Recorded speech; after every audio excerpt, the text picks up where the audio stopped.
On the morning of Sunday, April 26, 2009, in a suburb of Atlanta, Georgia, a 25-year-old woman named Heather Strube sat with her boyfriend, Mike, at the kitchen table of Mike's home.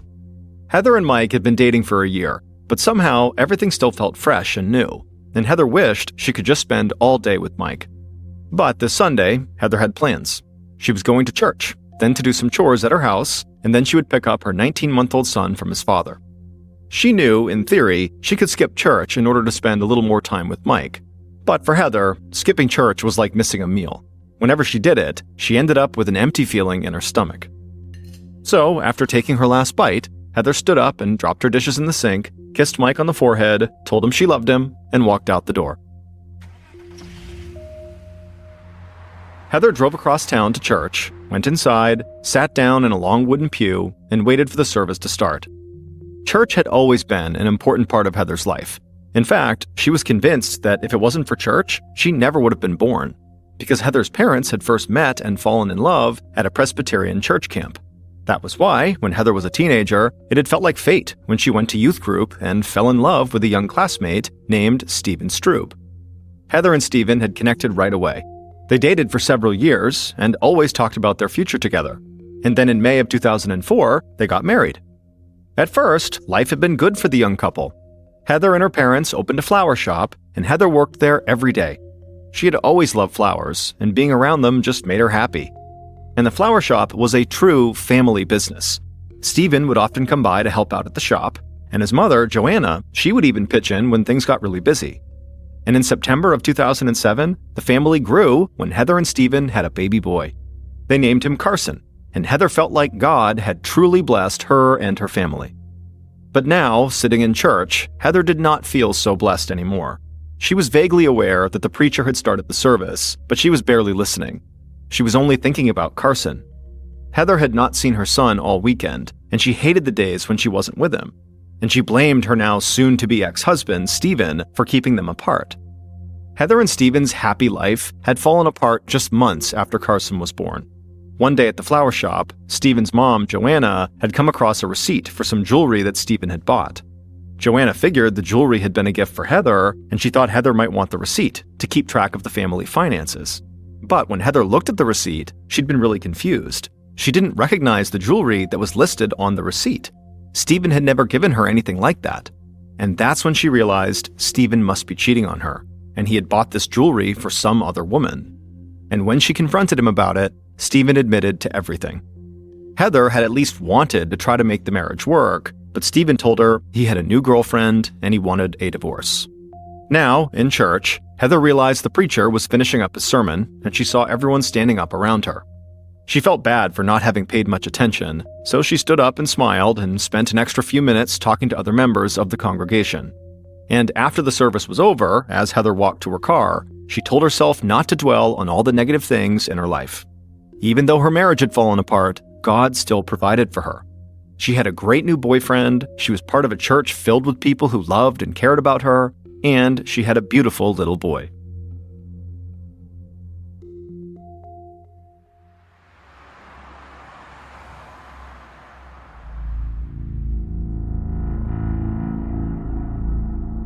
At around 6 p.m. that night, Heather drove across town to pick up Carson. But the little bit of hope she had started to feel after church had now disappeared, and she felt uneasy. She always felt like this when seeing Stephen, because their custody swap meetings had been tense from the beginning. Nearly every single time Heather and Stephen met to hand off Carson, they would get into an argument. The baby lived with Heather, and Stephen had him every other weekend, but Stephen had been arguing for joint custody because he wanted Carson to live with him half the time. The fights between the parents had gotten so bad at one point that Heather had insisted on doing the custody swaps in the parking lot of a busy shopping center. Recently, though, the animosity had sort of leveled off. Stephen just wanted to be done with the divorce proceedings, so he had finally agreed to allow Heather full custody of their son. Still, though, Heather preferred to meet Stephen in public. When Heather pulled into the Target parking lot in the city of Snellville, Georgia that night, she saw Stephen was already there, waiting outside of his car. So Heather parked and then walked over to him. Stephen said a quick hello, and he lifted Carson out of his car and handed him over to Heather. And without saying anything else, Stephen got back in his car and drove out of the lot. But Heather was so happy to have her son back, she didn't even care that Stephen had barely acknowledged her. She had a huge smile on her face and talked to Carson as she carried him to her SUV. She opened the rear passenger door and carefully secured him in his car seat. Heather shut the door and walked around to the driver's side, and she heard footsteps coming up behind her. Heather turned around, and she was startled to see a strange-looking man standing there. He had wild hair and a thick mustache, and he had a messenger bag strapped around his shoulder. This man spoke to Heather, and when she heard what he said, she lunged for the door and tried to open it. Seconds later, shoppers in this busy Target parking lot heard the loud bang of a gunshot. Some of the shoppers just froze in complete terror, and others took off running and screaming, afraid the shooter would keep on firing. But a couple of the shoppers immediately turned in the direction of the sound, and they saw a man with wild hair calmly walking away from an SUV towards the woods that surrounded the shopping center. These shoppers rushed over to the SUV, and when they saw a woman slumped on the ground and blood covering her face, they called 911. Officer Neil Carter of the Snellville Police was patrolling in his cruiser not far from the target when he heard the call come through on the police radio. Carter instantly spun a U-turn and stepped on the gas. When he pulled into the Target parking lot, he saw a group of people already heading towards his car. Carter parked, stepped outside, and then walked directly into complete chaos. Everybody in the parking lot, all these people who had just been doing some Sunday shopping before they witnessed a shooting, descended on Officer Carter. And they were shouting and trying to tell him what they saw, but there were so many of them, and they were all so upset that Carter couldn't understand anything they were telling him. Carter held up his hands and told them to please step back. He needed everyone to calm down. But a few people in the crowd just kept on shouting. Clearly, they had something truly urgent, and they pointed Carter towards a parked SUV. Carter looked over and saw a woman's body lying on the ground by that SUV. He ran to her, but even from a few feet away, he could see the woman had been shot. Carter reached down to feel the woman's pulse, but he already knew she was dead. When Carter stood back up, he saw a woman from the crowd coming towards him, shouting. But this time, Carter understood exactly what he was hearing. This woman was shouting, "There's a baby in the back seat." Carter felt his heartbeat spike. He turned around and peered through the window, bracing himself for the sight of an injured child. Instead, to his relief, he saw a little boy, maybe a year and a half old, staring back at him with wide eyes. The little boy looked scared, but he was unharmed. Carter opened the door of the SUV, lifted up the boy, still in the car seat, and carried him to his police cruiser, setting him down in the back. At this point, Carter saw a wave of police and first responders arriving, and he saw the crowd rushing towards them like they did to him. Carter just looked at the baby in the back of his police car. Carter could barely think straight, and he wasn't sure what to do next. But at least this little boy was safe. Just then, Carter heard shouting behind him again, and he turned and saw another woman approaching him, waving her arms to get his attention. His first impulse was to tell her to stay back, but she pointed to a spot near the edge of the parking lot, and she said she had seen the shooter standing there before the shooting. This could be a solid lead, so Carter quickly refocused and started writing down the woman's account in his notebook. She said the shooter had been watching the victim from nearby, on the other side of a few parked cars. He was a short, slender man with an odd mustache and wild black hair, and he was wearing khaki pants and a blue button-up shirt. Carter thanked the woman and then shared her description of the shooter to the other officers at the scene. Carter stayed behind and arranged for the baby to be taken to the police station, while other officers fanned out and began searching the area around the target with canine units, hoping to find the suspect. The police dogs led their handlers to the edge of the parking lot and then followed a scent through the woods surrounding the target into the parking lot of an adjacent hotel. But that's where the dogs lost the trail. The police figured the killer must have gotten into a vehicle parked at that location and driven off. Just beyond the hotel parking lot was a highway, and the officers knew that by now, the killer was probably miles away. Meanwhile, back at the crime scene, Officer Carter found the victim's purse with her license inside of it. Now they had an ID. Her name was Heather Strube.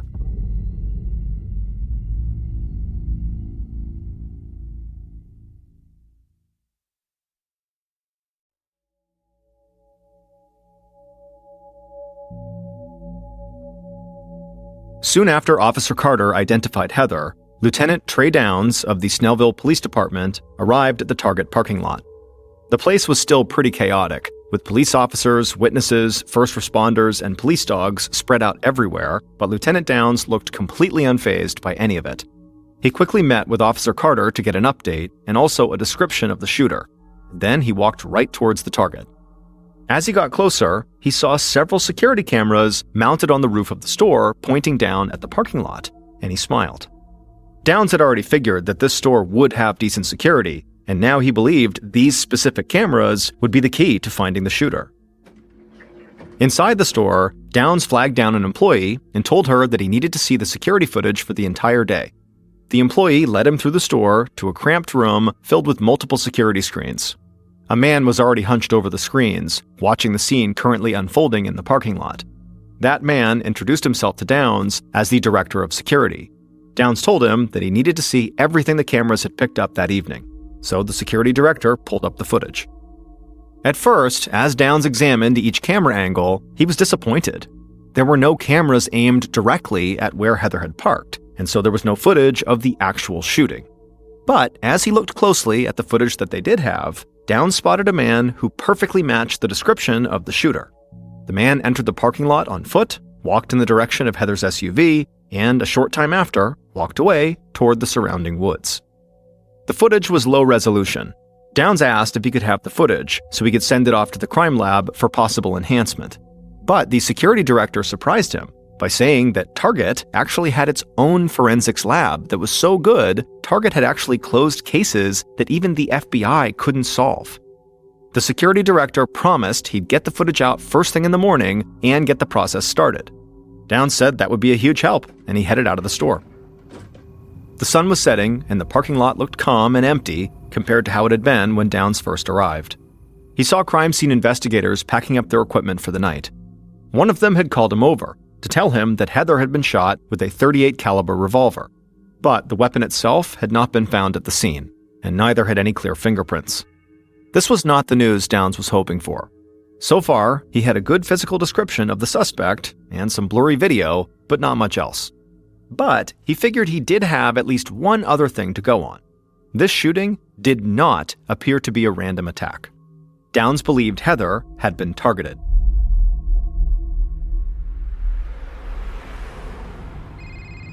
Heather's parents were out of town, driving through Alabama, when Heather's mom's cell phone began to ring. She picked it up and heard the voice of her father, Heather's grandfather, on the other end, and his voice was shaking. He told her that he had just been visited by the police and he had some horrible news that he could barely even believe was true.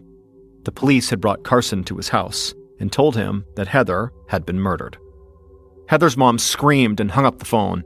Heather's dad, who was driving, asked her what was going on. Heather's mom could barely get the words out, but she told him that their daughter had been killed. Heather's dad pulled over to the side of the road, and the two parents just sat there and wept. Then they turned the car around and began making the trip back home to Georgia. Several hours later, late on the night of the murder, Heather's parents walked into the Snellville police station and saw Lieutenant Downs waiting for them. Heather's parents looked completely dazed, like they barely knew where they were.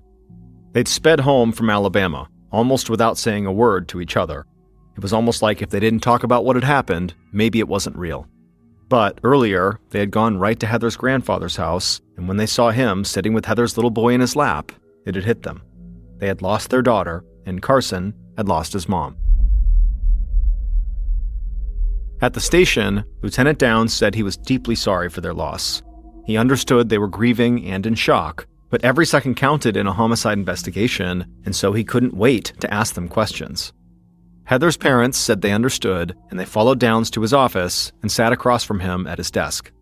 First, Downs wanted to know if they knew what their daughter was doing at the Target that evening. Was she just shopping? Heather's mom shook her head. She said Heather and her husband Stephen were separated, and they met at Target to hand off their son as part of their custody agreement. The custody battle had been ugly, she said. She paused, and in a quiet voice, she asked Lieutenant Downs if he thought Stephen could have had something to do with Heather's death. Downs was not surprised by this question. A husband going through a divorce was almost always suspect number one in a murder like this. It was his first thought too. But as an investigator, he liked to keep his evidence and theories under wraps as much as possible. But he did tell Heather's mom that they had a good description of the shooter and it didn't match Stephen.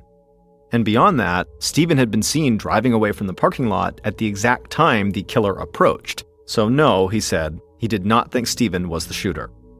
What Downs didn't say was that he had not ruled out the possibility that Stephen had hired someone else to kill his estranged wife. Downs told Heather's parents he just needed one more thing: a list of all the people who knew that Heather would be in that parking lot at that time of day for the custody swap. And after thinking for a few minutes, Heather's parents came up with about a dozen people, and Downs wrote down all the names. Downs told them again how sorry he was, and then he walked them out of the police station. Downs went back to his office and read over the list Heather's parents had just given him, and he decided there was no way around it. The only person it made sense to start with was Heather's estranged husband, Stephen Strube. The next morning, Lieutenant Downs and another officer arrived at a house in a quiet suburban neighborhood. This was Stephen's mom's house, and Downs discovered Stephen had started staying here after he and Heather had split up. Downs had barely slept, but nobody would ever know. He looked sharp and full of energy. He knocked on the door, and a young man answered it. Downs asked him if he was Stephen Strube, but the young man just said no, turned around, and walked away.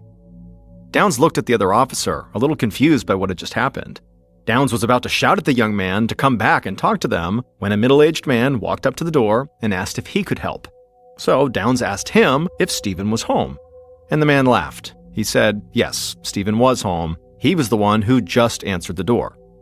Lieutenant Downs glanced over at the other officer again, and they both looked like they might start laughing. Stephen lying to their face and then just walking off was really strange. The middle-aged man invited Downs and the other officer inside the home and led them to the front room, where Stephen was now sitting on the couch. Downs immediately asked Stephen why he just pretended to be somebody else. And without missing a beat, Stephen said he was on probation for burglary and he'd violated his probation. So now he was just trying to dodge the cops. Downs told him that was not very smart, but he said they were here about something far more serious than Stephen breaking his probation. They were here because Stephen's wife had been murdered in the Target parking lot right after she had met up with him. Stephen got off the couch and his attitude completely changed. He looked terrified and he asked where his son was. Was Carson okay? Downs assured him Carson was safe and that he had not been hurt. Police had already taken him to stay with Heather's grandfather for the time being. Stephen collapsed on the couch and tried to catch his breath. Downs gave him a few minutes to collect himself and then asked him about his relationship with Heather. Stephen struggled to focus, but he admitted he had not been a great husband. He had cheated on Heather, and he'd given her a really hard time about child custody during most of the divorce process. But he said he'd finally cut all of that out and had agreed to let Heather have full custody of Carson. And he said no matter how badly they might have fought about stuff, he never would have hurt Heather. Downs said they could wrap things up, at least for now. He just needed to know where Stephen went after meeting Heather at that Target. Stephen said he met up with his girlfriend and then they got his car washed. After that, he came home to his mom's house and just hung out by himself because his mom was away visiting her parents. Downs could check with the girlfriend about the car wash, but Stephen had no real alibi for where he went after that. Still, Downs knew pinning down exactly where Stephen had been wouldn't necessarily help the investigation, because unless Stephen had the ability to be two places at once, he was not the one who pulled the trigger. So Downs told Stephen they'd follow up if they needed to, and then he and the other officer left the house and went back to the station. Sitting in his office, Downs felt conflicted. He thought Stephen could have paid someone to kill Heather because of the divorce, and in addition to that, Downs now knew Stephen had violated probation for another crime. But Downs had also seen how upset Stephen got when he thought something might have happened to his son, and Downs just felt like he couldn't be faking that. So, Downs began going back over the list of people Heather's parents had given him, and something hit him right away. And he admitted to himself it seemed pretty obvious. If Heather's husband didn't kill her, maybe her boyfriend did.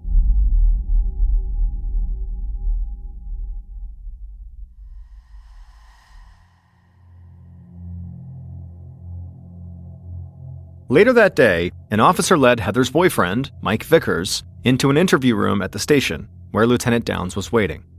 And right away, Downs noticed Mike's slight size. He was about 5 foot 7 inches tall and he was slender, just like the suspect on the Target surveillance video. Mike sat across from Downs in this small, bright room, and Downs casually asked him what he had done the past weekend, almost like this was a conversation between two friends just catching up. Mike said on Saturday night, he and Heather had gone to his parents' house for game night. It was something they did on a lot of weekends. And on Sunday morning, they ate breakfast together before Heather headed out to church, and he went into work. Following up with Mike's employer to check if he'd really been there would be easy enough, so Downs shifted his focus. He asked Mike about the custody swaps between Heather and Stephen. Did he know how they worked? Did Heather say anything about the custody swap this past Sunday? Mike said he had actually gone to one of these custody swaps in the past, so he knew exactly how they worked. The swap he had gone to had been one when Heather was still kind of freaked out about meeting Stephen alone. Mike had driven to the Target with her, and he ran into the store to grab a few things before Stephen got there. But by the time he was leaving the store, Stephen had arrived and was handing the baby to Heather. So Mike had just hung back and watched from a distance. Lieutenant Downs sat quietly, just looking at Mike for a minute. This was a guy who fit the description of the killer, at least in part. He also knew exactly where Heather would be at the time of the shooting, and he most likely knew the layout of the Target parking lot and the surrounding area, because he had been there before. So Downs asked Mike if there had been any problems or tension lately between him and Heather. But Mike said he loved Heather, and that their relationship was awesome.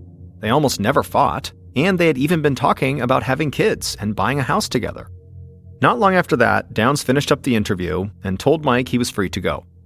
On the surface, Mike had seemed to be telling the truth about his and Heather's relationship, but that definitely wasn't enough for Downs to eliminate him as a suspect. After all, boyfriends could get jealous and do really stupid things, even if they were in a good relationship. And Downs knew if he could just get a clearer picture of the man from the surveillance video, he would know if Mike was the shooter or not. After the interview with Mike, Downs called the security director at Target to see when the enhanced images from the video would be ready. The security director said he had sent the footage off to the lab, but it would take at least a week for the lab technicians to finish their work. The idea of waiting around to get these images did not sit well with Downs. He wanted to keep moving forward, and he knew there had been a whole parking lot full of people who had at least caught a glimpse of the suspected killer. That evening, still only about 24 hours after the murder, Downs had his team bring in as many people who had witnessed the shooting as they could. And Downs had all these witnesses sit with a sketch artist who then drew a composite based on the descriptions of the killer that the witnesses provided. But when Downs and the other investigators saw the completed drawing, they thought it might be a joke. This killer with the huge hair and big mustache looked like a caricature, or like Sonny Bono, the famous singer from the 1960s and 70s. But all of the witnesses looked at the drawing, and every one of them swore that was what the killer looked like. Downs was pretty sure he was not looking for a famous singer, so he resigned himself to the fact that he was going to have to wait for the images from the lab to get a clear picture of what this man really looked like. And this frustrated him, because he felt like until he had those images, he and his team would just be sort of treading water. But the next day, 2 days after the murder, Downs was in his office going over his notes when an officer rushed in and said he needed to come quick. A phone call had just come into the tip line, and the caller said he had seen the killer up close. Downs didn't hesitate. He got up, walked across the station, and grabbed the phone from the officer who was manning the tip line. Downs quickly introduced himself and asked the caller to tell him everything. The caller said he happened to be at that hotel that was right by the Target on the day before the shooting, and he had seen this really strange-looking guy lingering in the hotel parking lot. But that wasn't all. This weird guy was clearly staking out the area. He was looking through a pair of binoculars, and then he took a bunch of photos. And then when the guy was done taking the photos, he hopped in a Ford F-150 pickup truck and took off. Downs, who prided himself on almost always remaining calm, felt a huge rush of excitement. He asked the caller if he managed to get the truck's license plate number. But the caller said he didn't. However, he said the truck was white, and it had a really distinctive black trim all around it. Downs got even more excited. A license plate number would have been perfect, but this description was still huge. Downs got the caller's info and then hung up the phone. He quickly gathered his team, and they ran a search through motor vehicle records for all the white Ford F-150s registered in the county. And when Downs saw the name of one of the people who owned a Ford F-150 in town, he thought he might have just found Heather's killer. Later that afternoon, Lieutenant Downs drove through a quiet suburban neighborhood with the hotel witness sitting next to him in the passenger seat. Downs spotted the house he was looking for and stopped the car. He pointed to the white truck parked in the driveway, and the hotel witness looked at it through the passenger side window. And when he saw it, the witness immediately said that that was the truck he'd seen the strange-looking man get into at the hotel. There was no mistaking the distinct black trim all around it. Downs said that was great news. He thanked the witness for coming along, then he hit the gas and sped away from the house. The following day, which was only 3 days after the shooting, police got a search warrant for the house where the white truck was parked, and they impounded the truck and brought it in for a forensics search. And the forensics team quickly discovered that the truck had clearly been recently cleaned, because it was absolutely immaculate inside. This made it difficult for them to find anything useful in the truck, so they sent it to the Georgia Bureau of Investigation's lab to undergo trace evidence testing, hoping the state lab might be able to find something that they couldn't. In the meantime, Downs and his team cataloged everything they had taken when they searched the house where the white truck had been found. And the more evidence Downs saw, the more confident he became that he had found the killer. Still, Downs wanted to make sure his case was airtight before he made an arrest. He didn't want to bring the killer into police custody just to have the district attorney's office tell him that the case wasn't strong enough to argue in court. But Downs didn't have to wait too long to get another big piece of evidence. A little over a week after the murder, the Target lab sent the enhanced surveillance images to Downs. And as the lieutenant looked at these images, he saw something that he believed would help him close this case. On the afternoon that Lieutenant Downs got the images, he led Heather's estranged husband, Stephen, into one of the station's interview rooms. Downs sat Stephen down at a table that had a laptop sitting on it. Downs flipped open the laptop and pulled up several images. He told him that these were enhanced images that had been pulled from Target surveillance footage taken on the evening Heather was killed. Downs leaned in and asked Stephen if he recognized the man with the big hair and the mustache in the images. Stephen stared at the screen, and then he dropped his head and looked down at the floor. Without looking up at Downs, he just said he did recognize this man. Lieutenant Downs felt like this investigation had just been wrapped up in a nice little bow. He knew it would still take time to compile all the evidence and put together the strongest case possible, but in that moment, Downs was sure that he knew who killed Heather Strube.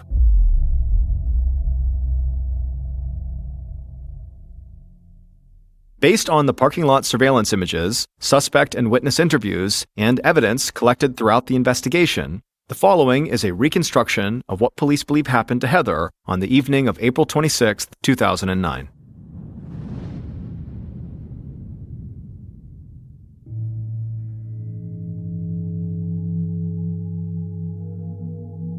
At around 6 p.m., the killer crouched down behind a row of parked cars at the edge of the Target parking lot, tightened the messenger bag slung over their shoulder, and watched Heather and Stephen's custody swap. When Heather started putting baby Carson into her car, the killer began walking fast right towards her.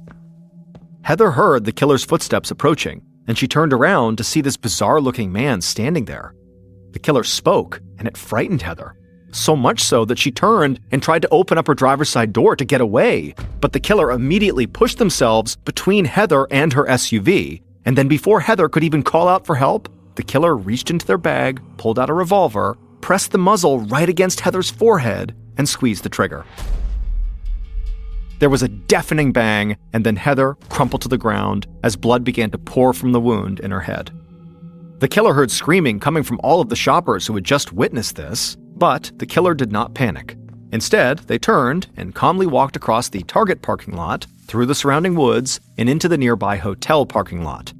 There, the killer got into their truck that they had left parked right there, they drove off, and pulled onto the highway. Once the killer was far enough away, they peeled off their fake mustache and removed their wig. A cheap disguise, but one they knew would conceal their identity. Because neither Heather's husband nor her boyfriend killed her. Her mother-in-law, Joanna, did. It turned out Stephen's mother, Joanna, did not like Heather at all. And she had told different people on several occasions that she did not think Heather was a good mother and that Heather should not have custody of Carson. Now, Joanna was not anywhere near the top of Lieutenant Downs' suspect list when the investigation started. After all, he thought he was searching for a strange-looking man. But then, Downs discovered that the distinctive white Ford F-150 truck was registered to Joanna. And when that truck was sent to the state lab for further testing, they lifted a single fiber from the truck's interior, and that fiber was determined to be synthetic hair, most likely from a wig. So Downs started to rethink everything. Maybe that strange-looking man on the surveillance video, the suspected killer, was really a woman in disguise. And when he saw the enhanced images from Target's lab and rewatched the entire surveillance video, he was sure he was right, and that Joanna was the person in the wig and fake mustache. And when Downs showed the surveillance images to Stephen, he recognized his mother through the disguise. But even after that, Downs and his team wanted to lock their case down further, and they eventually discovered that Joanna had owned a .38 caliber Rossi revolver. Now, Joanna's gun was never actually found, but ballistics tests confirmed that a .38 caliber Rossi was one of only 2 types of revolvers that could have fired the bullet that killed Heather. And with that final piece of information, Downs and his team made their arrest. Joanna was found guilty of murder and sentenced to life in prison with possibility of parole in 30 years. She was prohibited from having any contact with Heather's family, including her grandson, Carson. Heather's parents were granted full custody of Carson and are raising him themselves, but they do make sure he continues to have a relationship with his father, Stephen Stroop. Police do not believe that Stephen had anything to do with Heather's murder, or that he knew his mother was involved. That is, until he saw the surveillance footage. Just after 6 p.m. on December 27, 2015, a woman named Sarah Robinson was getting ready inside of her cabin on the 7th floor of a massive cruise ship. She and her boyfriend were going to dinner that night with Sarah's parents in one of the restaurants on board the ship. And in fact, this entire trip, this whole vacation, was actually a big gift from Sarah's parents to Sarah and her boyfriend. And so far, the trip had been totally amazing. I mean, all 4 of them, Sarah, her boyfriend, and Sarah's parents, had got to go swimming and drink great drinks and have great food, and it was just like a total dream. But now, they only had 1 night left, tonight, and they wanted to make the most of it. And their plan was to go to the big buffet that the ship offered and just totally indulge on the amazing food and just have some laughs, share stories, and then the next day they'd wake up in the Florida port that they left from, and the trip would be over. But for now, they had this 1 dinner left. And so, after Sarah and her boyfriend were all ready, they left their cabin and they met Sarah's parents out in the hallway, and then Sarah led the way towards the stairwell that would bring them up to the 10th floor where the restaurant was that they were going to. Once they reached the 10th floor, Sarah could see right in front of her the entrance to this restaurant. And so she, her boyfriend, and her parents, all behind her, began walking towards the restaurant. And to get there, they would have to walk past this sort of lobby right in front of the restaurant, where there was this elevator bank that would go down to the lobby and all the other floors. And so, Sarah and her family, they walked past these elevators, and as they did, Sarah began to hear what sounded like rain hitting the outside of the ship. But that didn't make any sense because that whole day the weather had been beautiful and clear, and Sarah, when she heard this sound, she instinctively kind of looked around the corner out one of the windows, and she looked out into the night, and it was still clear and beautiful out. So this could not be rain. And so Sarah, she turned around and she looked at her boyfriend and her parents with a sort of quizzical look, being like, "Do you hear this? Like, what is that sound?" And they clearly had heard it too and were looking back at her like, "I don't know." But before they could even start to discuss whatever this was, a woman who they didn't know, who was standing near these elevators as well, began to scream. It would turn out, just a few minutes before this woman began to scream, the cruise ship's chief electrician, 66-year-old Jose Sandoval Opazo, had begun doing routine maintenance on the elevators that were located a few floors below the 10th floor, but still within that same elevator bank that could bring you up to the 10th floor where that restaurant was. And while Jose was performing this very routine and quick maintenance on the elevator, something strange happened. But to understand why this happened, you need to understand a little bit about Jose and the other electricians on board this cruise ship. So there was oftentimes a lot of very quick and easy maintenance that would need to get done on these elevators, which would involve going into the elevator shaft to do it. But again, these are very short bursts, in and out, very easy to do. All the electricians know how to do it. And the procedure was to actually fully shut down that elevator, like completely, and then go inside and do the maintenance, and then go through the process of starting the elevator all over again. But that was so disruptive to the flow of traffic on the ship each day, and it was just kind of a hassle. And so Jose and the other electricians had come up with this sort of workaround that didn't require them to shut down the elevator, because again, that was just a huge pain and they didn't want to do it. And so what they would do is they would wait until the elevator car within the shaft they needed to do maintenance on was at some other level, like on floor 2, and they would go into the elevator on like floor 8, and then quickly do the maintenance on the inside of the shaft or whatever it is they had to do. Or sometimes they would actually have to do repairs on the elevator car itself, in which case they would just kind of go in real quick, do the repairs, get out again. But all of it was predicated on just kind of knowing where the elevator car was in the shaft and being really quick, in and out. And so Jose and the other electricians had done this many times and there was no issues. But on this day, Jose, he got into the elevator shaft to make these simple repairs. And so he actually was standing inside of the shaft on top of the elevator car that was down, a few levels down from 10. And he began making these repairs. And suddenly the car lurched into action because a guest unknowingly had walked into the elevator car and pressed floor 10. And so Jose is on this elevator car that starts moving, and before he can even figure out what's going on, the little opening that he used, the kind of service entrance into the shaft, had been covered up by the elevator car. And so his exit was now gone, and he was now relatively slowly moving up the shaft. Now, Jose would have no idea when this car was going to stop, but if it went to the top, he'd get crushed, and he knew it. And so in kind of a moment of panic, Jose attempted to step to the side to somehow go between the wall and the elevator. It was like he had nowhere to go and he knew it and he just took that path. But there was an inch of space between the wall and the car. And so the second he did that, the car kept going and it sucked him down into that space and just destroyed him.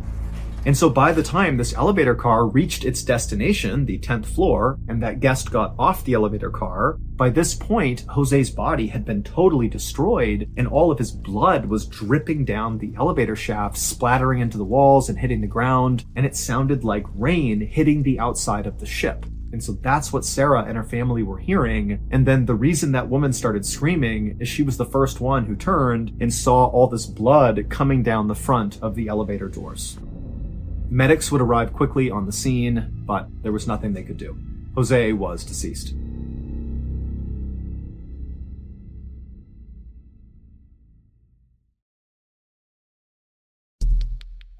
Our next story is called The Gauge.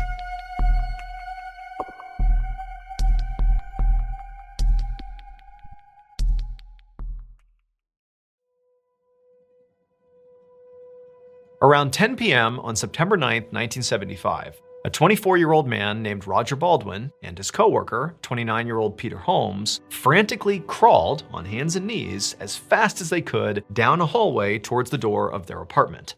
And the reason they were crawling and not standing and walking or running is because this was no ordinary apartment. This apartment was basically like a metal box with a bunch of interconnected metal tubes that was located 200 miles off the coast of Scotland, basically out in the middle of the ocean, and it was also underwater. And the reason for that is it was connected to an offshore oil rig. And oil rigs often need divers, like deep sea divers, to work on the rig down deep in the water. But if you know anything about underwater diving, especially deep underwater diving, is that it's not as simple as just throwing on some scuba tanks and going down into the water and doing your work and coming back up again. No, if you're working on an oil rig down at depth, like an underwater welder or anybody who does work for a while deep underwater, there's lots of risks associated with going from the surface down deep where there's really intense pressures and you're breathing in different mixed gases that can interact with your body in sort of very terrible ways. It's dangerous. That's the reality of it. Going down to depth and then coming back up again is a very dangerous process unless you know what you're doing. It's more efficient for owners of oil rigs to construct these pressurized apartments underwater for their deep sea divers to live in, so that when they go out to the rig, they only have to go down to depth once live in the apartment, which imagine a cup that you just push down into water. There's like an air pocket, right? You push it deep into the water. They basically would swim up under into this apartment deep underwater, and they live there and dive back out of there, do their work, come back into their apartment, but their bodies never really leave the working depth until the end of their shift, whether it's weeks or months or however long they're out there, and then they only have to decompress one time. So in essence, you get to work, you go down deep, and you stay there effectively for a long time, and then when you're done working, you go back to the surface. And so that's why that apartment existed, and that's sort of the setup for these two guys. They've been living underwater. But at that moment, Roger and Peter were not thinking about their diving responsibilities. They were rushing down this metal tube hallway that led to their apartment because over the intercom, the folks on the surface, their supervisor, had communicated down to them that there was some sort of leak happening in the hallway. And so they basically had to rush into their apartment and seal the door behind them before the air basically vanished in the hallway and they suffocated. So they're crawling as fast as they can. They finally get to their apartment door. They open it up, they go inside, they shut it, and they seal it. And now they're sitting there with their backs against the door, hoping that the leak was contained to the hallway. And they're looking up into the corner of their small metal room, their main living space where there's bunks and there's also the entrance down into the water, basically right in front of them. And there's this camera up in the corner of this room looking down at them. And they have no way to directly communicate with their supervisor on the surface, but they know their supervisor has access to that camera and he's looking at them on his monitor, in his black and white, monitor. And so they're looking up at this camera, hoping that their supervisor is watching them and is doing everything he needs to do to officially contain this leak.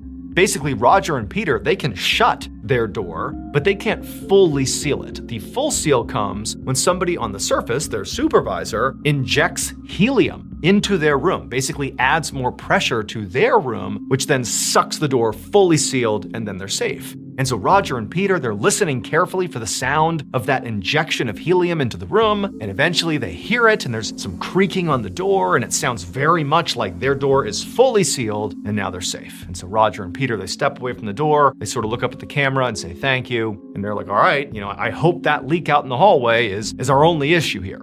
Now, it's worth pointing out that things like this, as terrifying as that would be, you're deep underwater and over the intercom, they're saying there's a leak, like that would be horrifying, but this is a really dangerous job. And unfortunately, leaks and other things like that just sort of happened. And so Roger and Peter were kind of accustomed to things like this happening. And they just had to, hope that the folks on the surface would do their best to, mitigate the problems and, keep them safe.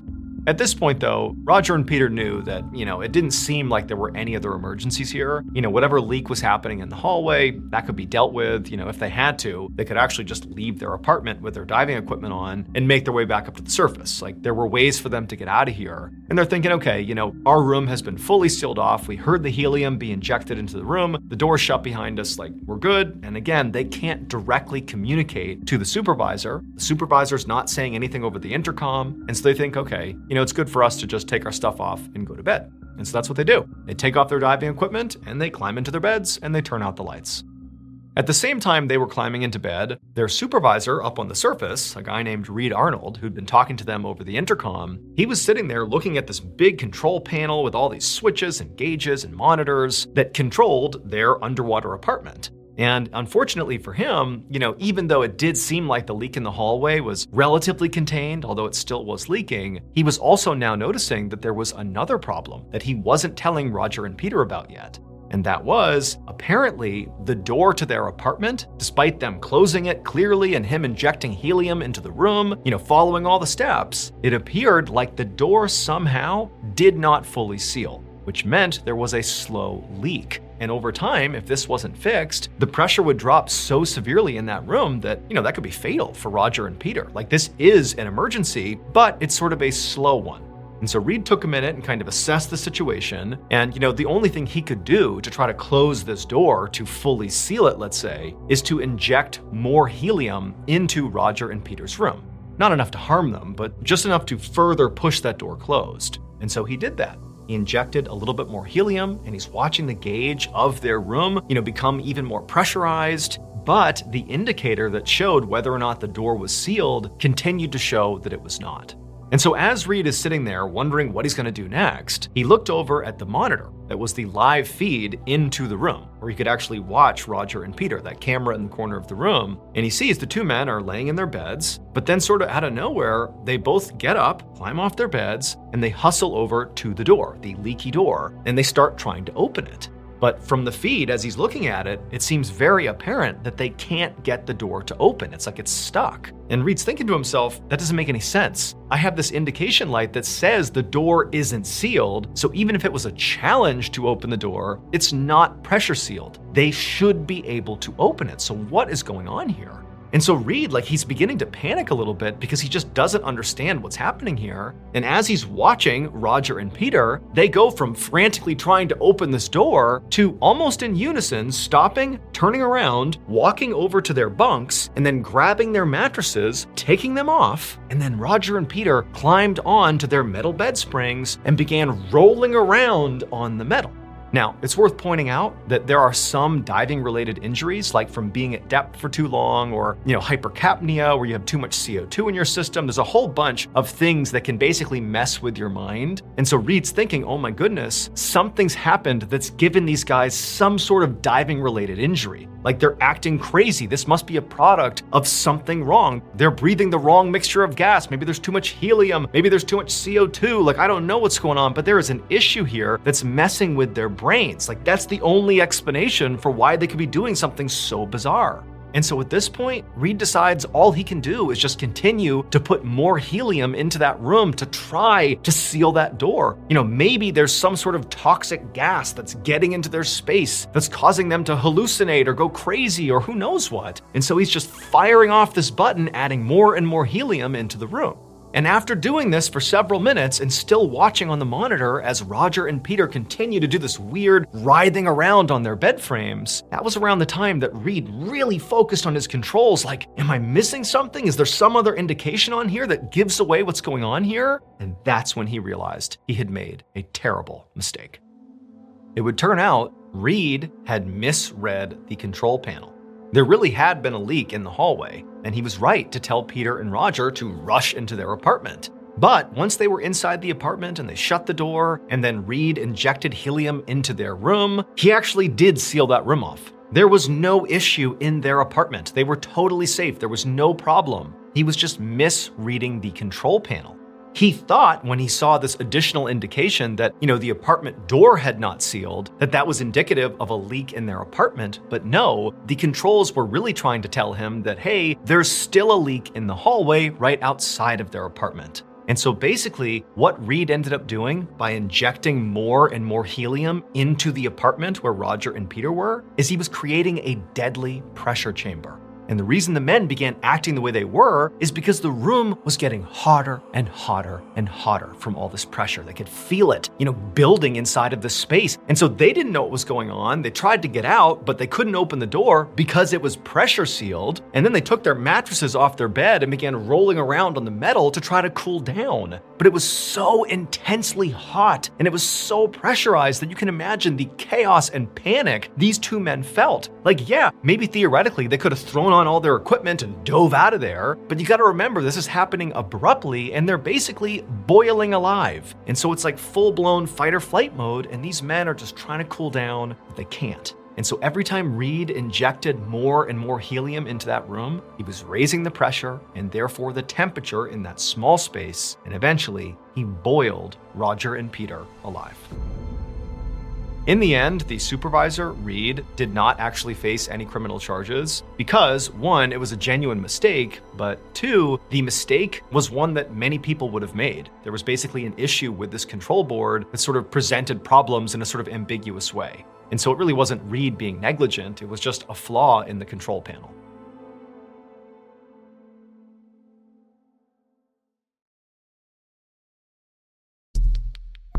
The next and final story of today's episode is called Teapot.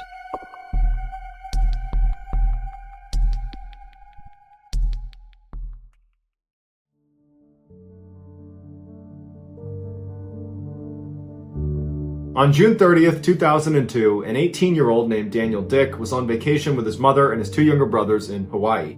Daniel had just graduated from his high school in Los Angeles, where he was the student body president. He was known to invite all of his classmates over to his house all the time for dinners, and girls would call him all the time to try to get advice about their boyfriends. And Daniel also would befriend troubled teens in an attempt to kind of pick them up and get them back on the straight and narrow. When he and his family left for this vacation, he had been working part-time at a grocery store and was getting ready to attend California State University in the fall. That morning, Daniel went down to the beach where he planned on doing some swimming and maybe laying out in the sun for a little bit, and pretty quickly he met 3 girls, and after about 30 minutes of chatting with them, he asked them if they wanted to climb over the fence and check out the blowhole. A blowhole is a fairly narrow hole that is situated on rocks right near where water is crashing, and this hole is usually formed by molten lava that has passed through underneath. And what happens is this hole is connected to a tunnel that feeds down and out into the water. So when the waves come in, they go through this tunnel and they get rocketed up this little opening, causing a massive geyser of water.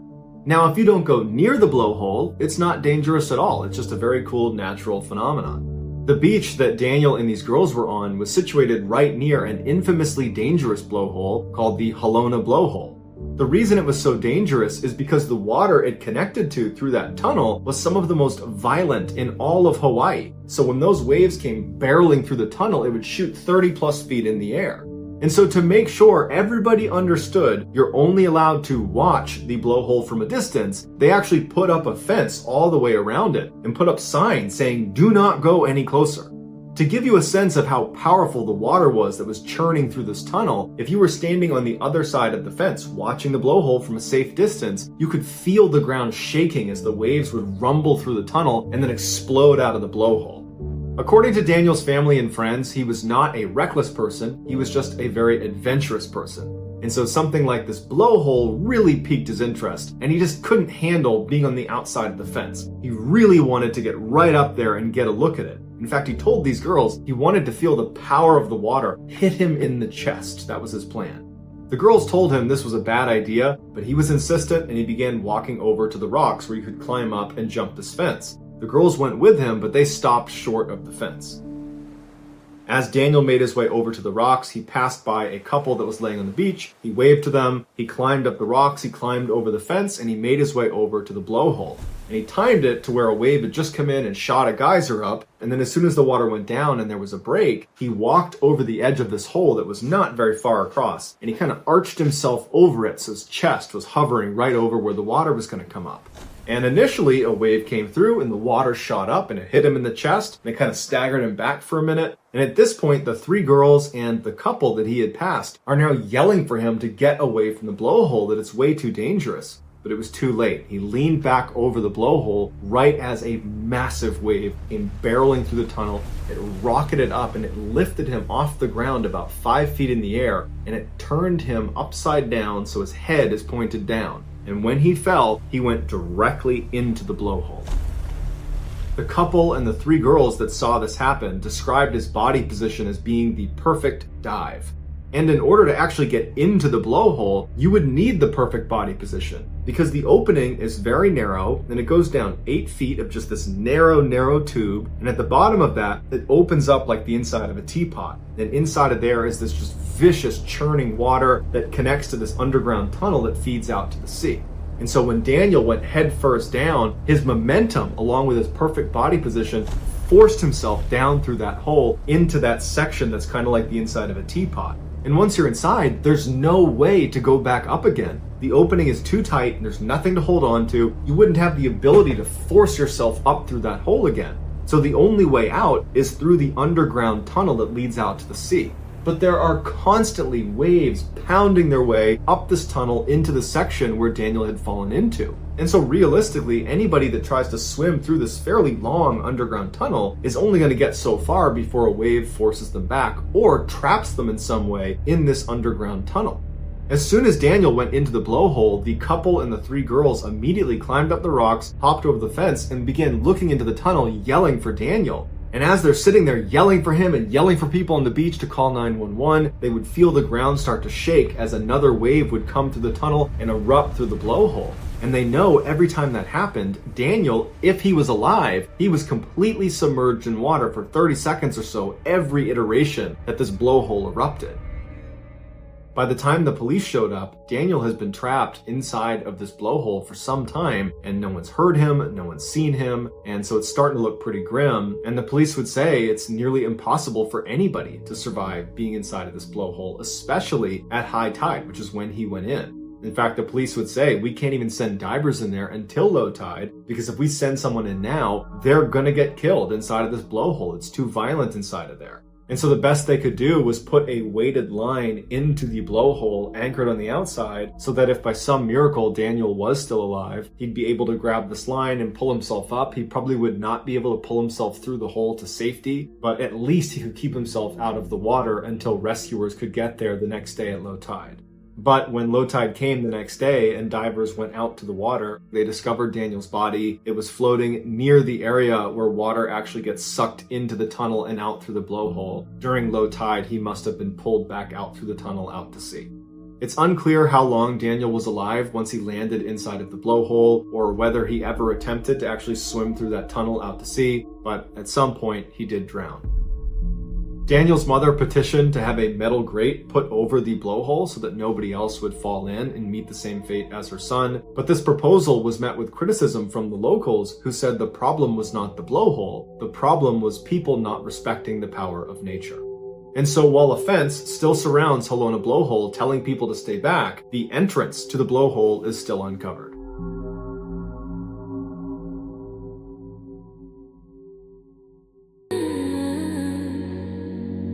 Quiet hours, yeah. Surrounded by faces, still feeling unseen. Laughing on the outside, drowning in between. Phone full of numbers, no one to call. I learned being noticed ain't the same as being known at all. They ask how you doing, I say I'm fine. That word learned how to lie over time. I master smiling, hiding the cracks, carrying weight that never shows on my back. I scroll through moments I wasn't invited to feel, watching life happen through someone else's reel. I'm present, I'm breathing, I'm here somehow, but my mind feels